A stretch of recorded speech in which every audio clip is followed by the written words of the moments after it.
Sa 47 pahinang desisyon ng Korte Suprema na isinulat ni Associate Justice Jose Perez, sinabi ng Korte Suprema na may sapat na ebidensya na Pilipino ang mga magulang ni Poe kahit founding siya at nasa mga nagpetisyon laban sa kanyang kandidatura ang problema para patunayan na alien siya.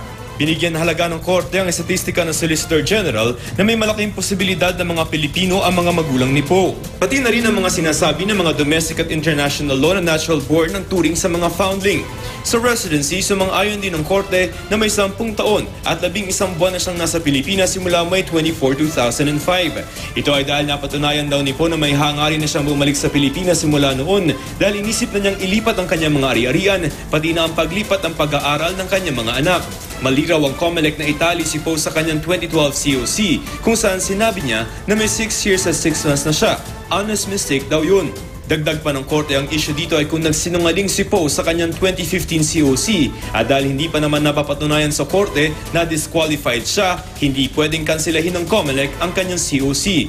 Panghuli, idineklara ng Korte na maaaring tumakbo si Poe bilang Pangulo. Matatanda ang siyam na maestrado ng Korte Suprema ang bumoto pabor sa petisyon ni Senator Grace Poe kontra sa pag-disqualify sa kanya ng COMELEC. 6 na maestrado ang kontra rito. Martes, March 8, inalabas ng Korte ang botohan.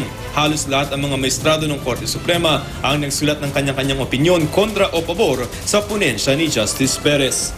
Ako si Joseph Morong, ang inyong saksi.